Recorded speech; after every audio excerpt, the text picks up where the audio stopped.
Wow, inilah analisis kenapa seorang Profesor Marwah Daud Ibrahim bisa tertipu dukun pengganda uang Dimas Kanjeng taat pribadi. Saya enggak dengar langsung keterangan Mbak Marwah Daud Ibrahim, yang sebenarnya sudah saya kenal baik secara pribadi sejak dekade 1990-an. Ketika beliau masih pengurus Ikatan Cendekiawan Muslim Indonesia, ICMI, pimpinan B.J. Habibie, dan pakar komunikasi massa. Kalau kesan saya waktu itu, Mbak Marwah sebagai intelektual Muslim, malah cenderung berpandangan modernis dan sama sekali tidak menaruh perhatian dan minat terhadap tradisi atau hal-hal yang esoterik. Pandangan-pandangannya dalam mengulas berbagai persoalan kebangsaan kita waktu itu, sangat rasional, bahkan sedemikian rasional dan linear dalam pandangannya, sehingga terkesan mengabaikan peran nilai-nilai tradisional baik terkait keislaman itu sendiri, maupun nilai-nilai tradisional Nusantara pada umumnya. Maka itu, saya sangat terkejut ketika beliau dalam berbagai pemberitaan yang dilansir media akhir-akhir ini, dikaitkan dengan keberadaan Padepokan Dimas Kanjeng. Yang lebih mengejutkan saya lagi, justru argumentasi yang dibangunnya untuk mendukung kiprah dan keberadaan Padepokan Dimas Kanjeng maupun otoritas spiritual Dimas Kanjeng itu sendiri. Sebetulnya, sebagai seorang yang kebetulan dalam 15 tahun terakhir ini mendalami tasawuf dan ilmu batin meski tidak seintensif teman-teman dan kerabat saya yang memang pasionnya sepenuhnya bergelut di dunia keagamaan, saya sama sekali tidak asing dengan kosakata karomah, karena sepemahaman saya, dalam tasawuf sebagai ilmunya tauhid, dalam rangka mendekatkan diri kepada Allah dan untuk memperoleh mahabbah serta setitik ilmu makrifat atas curahan dari Allah. Karomah dan barakah yang berasal dari Allah, memang menjadi tujuan para salik, atau pejalan spiritual untuk menggapai pengetahuan tingkat tinggi. Ketika Mbak Marwah, sekilas saya simak penggalan wawancaranya di beberapa stasiun TV, mengaitkan kosakata karomah sebagai landasan pembenaran untuk mendukung upaya penggandaan uang yang dilakukan Dimas Kanjeng.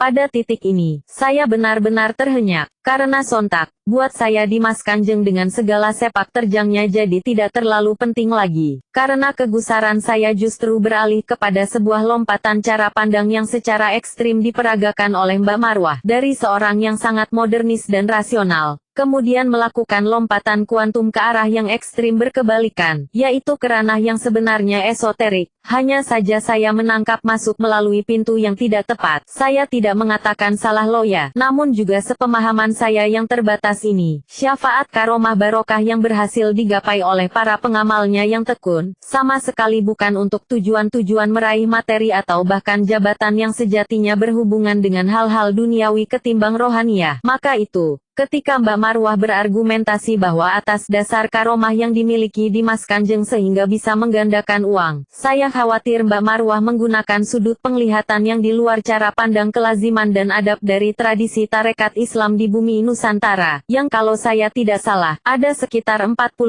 tarekat yang dipandang muktabar. Yang krusial di sini bukan perkara bahwa dengan karomah yang dimiliki lalu bisa menggandakan uang, tapi karena kemudian mencuat suatu cara pandang lain yang mengejutkan, bahwa melalui laku spiritual yang sejatinya esoterik dan batiniah, ternyata bukan ditujukan untuk menyempurnakan kualitas pribadi manusia sebagai insan kamil, melainkan untuk tujuan-tujuan yang hanya sekadar material belaka. Jika ini bukan sekadar menggejala pada pribadi perseorangan seperti Mbak Marwah, tapi sudah menggejala di beberapa lapisan masyarakat kita, maka soalnya jauh lebih mengkhawatirkan, yaitu demoralisasi spiritual, dan despiritualisasi agama. Hendrajit, Direktur Eksekutif The Global Future Institute.